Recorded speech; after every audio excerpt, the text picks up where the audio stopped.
خصیتین ہیں ان کو حرام قرار دے دیا گیا، لیکن بعض لوگ بڑے شوق سے کھا رہے ہوتے ہیں۔ اوجڑی ہے، اور اوجڑی کے بارے میں جھگڑا ہوتا ہے، بھئی اوجڑی حلال ہے کہ حرام ہے۔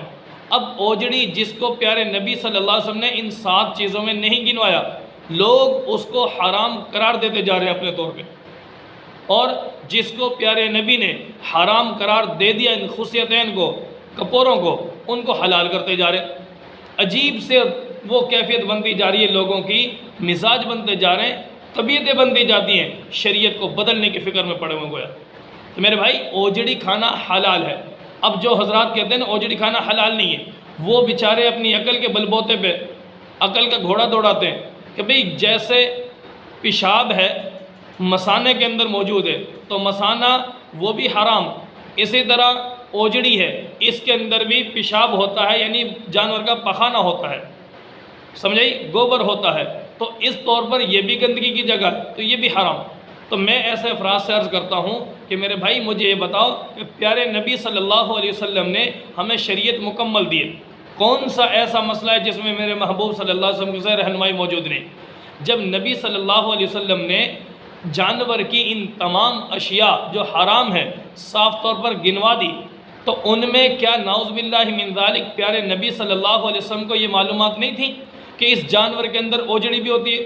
اور پیارے نبی صلی اللہ علیہ وسلم جو بھی اپنی زبان مبارک سے الفاظ نکالتے تھے وہ اللہ کے حکم سے آتے تھے، تو گویا وہ اللہ کی وحی ہوتی تھی۔ تو گویا اگر یہ بات ہے تو یاد رکھنا پھر تو نعوذ باللہ اللہ تعالیٰ کے بارے میں بھی بات آئے گی کہ اللہ تعالیٰ بھول گئی یہ بات بتانا کہ میرے محبوب اوجڑی کا بھی ذکر کر دینا۔ تو میرے بھائی میرے دوست ایسی بات نہیں ہے، بلکہ قربانی کا جانور ہے۔ ان دنوں میں بعض افراد اوجڑی کھاتے ہیں، بعض نہیں کھاتے، تو 2 باتیں ہیں، نمبر 1 طبیعت، نمبر 2 شریعت۔ تو طبیعت اور ہے، شریعت اور ہے۔ طبیعت اور شریعت کے اندر فرق ہے، کیونکہ شریعت بہت سے احکامات کی اجازت دے دیتی ہے، بہت سے کاموں سے طبیعت یعنی شریعت اجازت دے رہی ہے، طبیعت نہیں مانتی، تو شریعت نے تمہیں مجبور نہیں کیا۔ مثال کے طور پر اگر تمہاری طبیعت نہیں مانتی اوجڑی کھانے کو تو نہ کھاؤ، کون سا شریعت نے مجبور کیا؟ شریعت نے اجازت دی ہے، کھانا چاہو کھا لو۔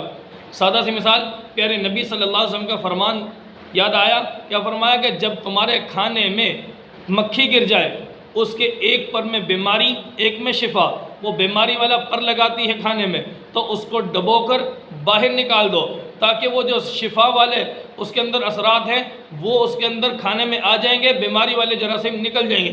اس کے بعد آگے اجازت ہے بھئی کھانا حلال ہے، دل مانے کھا لو، نہ مانے تو نہ کھاؤ، تو شریعت نے مجبور نہیں کیا۔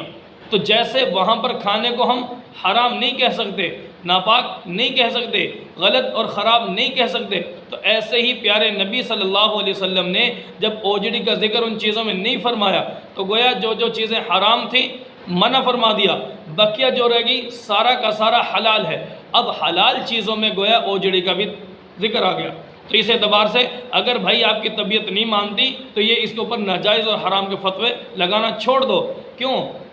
پیارے نبی نے مکمل دین دیا ہے، مکمل رہنمائی کی ہے، اس لیے طبیعت کو چھوڑ دو، شریعت پر عمل کرو۔